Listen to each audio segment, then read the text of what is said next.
Aláròyé máa wí o. Muftau ń lọ sẹ́wọ̀n ọmọ ọdún mẹ́rìndínlógún ló fipá bá sùn ládó-odò ọ̀tà.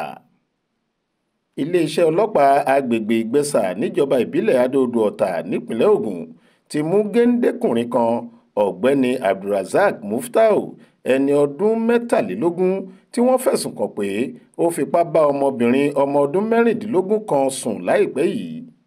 inú oṣù kẹfà ọdún yìí ni afurasí ọ̀daràn ọ̀hún hùwà tó lòdì sófin náà pẹ̀lú ọmọdébìnrin náà, ṣùgbọ́n ọjọ́ àbámẹ́ta sátidé ọjọ́ kẹtàlá oṣù keje ni àwọ̀ ọ̀rọ̀ náà tó lu sí ọ̀gbẹ́ni Babaoye tí í ṣe bàbá ọmọ náà lọ́wọ́. lójú ẹsẹ̀ ló ti lọ fẹjọ́ afurasí ọ̀hún sùn ní tẹ̀sán ọlọ́pàá agbègbè ọ̀hún táwọn agbófinró sì wá fọwọ́ òfin mú un nílé rẹ̀. Aláròyé gbọ́ pé orí ẹ̀rọ ayélujára ni Muftau lóhùn ti pàdé ọmọbìnrin náà táwọn sì yan ara wọn lọ́rẹ̀ẹ́ fún àìmọye oṣù kó tóó di pé àwọn lájọṣepọ̀ láìpẹ́ yìí. alukoro iléeṣẹ́ ọlọ́pàá ìpínlẹ̀ Ògùn SP Ọmọlọ́lá Odùtọ́lá tó fìdí ìṣẹ̀lẹ̀ ọ̀hún múlẹ̀ fáwọn oníròyìn lọ́jọ́bọ̀ tọ́sídẹ̀ẹ́ ọjọ́ 18 oṣù keje ọdún yìí sọ pé kì í ṣe ẹsẹ̀kẹsẹ̀ tí afurasí ọ̀daràn ọ̀hún bá ọmọ ọdún mẹ́rìndínlógún yìí sùn tán láṣìírí ìbálòpọ̀ náà tú síta.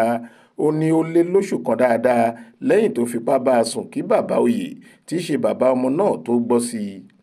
àtẹ̀jáde kan tí wọ́n fi síta nípa ìṣẹ̀lẹ̀ ọ̀hún lọ báyìí pé ọ̀dọ̀ àwọn ọlọ́pàá agbègbè ìgbẹ́sà níjọba ìbílẹ̀ adó-odò ọ̀tà nípínlẹ̀ Ògùn ni afurasí ọ̀daràn ọ̀hún wà báyìí. orí ẹ̀rọ ayélujára kan ló ní àwọn ti pàdé táwọn sì fẹ́ra wọn pẹ̀lú ọmọbìnrin ọmọ ọdún mẹ́rìndínlógún kan. inú oṣù kẹfà ọdún yìí ló lájọṣepọ̀ pẹ̀lú ọmọbìnrin náà tí bàbá ọmọ yìí sì tó mọ̀ lẹ́yìn nǹkan bí oṣù kan tó ti ṣẹlẹ̀. alukoro ní ohun tí afurasí ọ̀daràn ọ̀hún tẹnumọ́ ni pé ọ̀rẹ́bìnrin òun ni ọmọdébìnrin náà àti pé òun kò fipá bá a sùn rárá. ó ní àwọn máa tó bẹ̀rẹ̀ ìwádìí nípa ìṣẹ̀lẹ̀ ọ̀hún táwọn sì máa fojú rẹ̀ balẹ̀-ẹjọ́ lẹ́yìn àbájáde ìwádìí tó lọ́rìn táwọn bá ṣe. Adéwálé Adéoyè ló ṣàkójọ ìròyìn yìí fún iléeṣẹ́ tẹlifíṣàn Aláròyé online TV. Faith Adébọ́lá ló kà á sétí ìgbọ́ yín.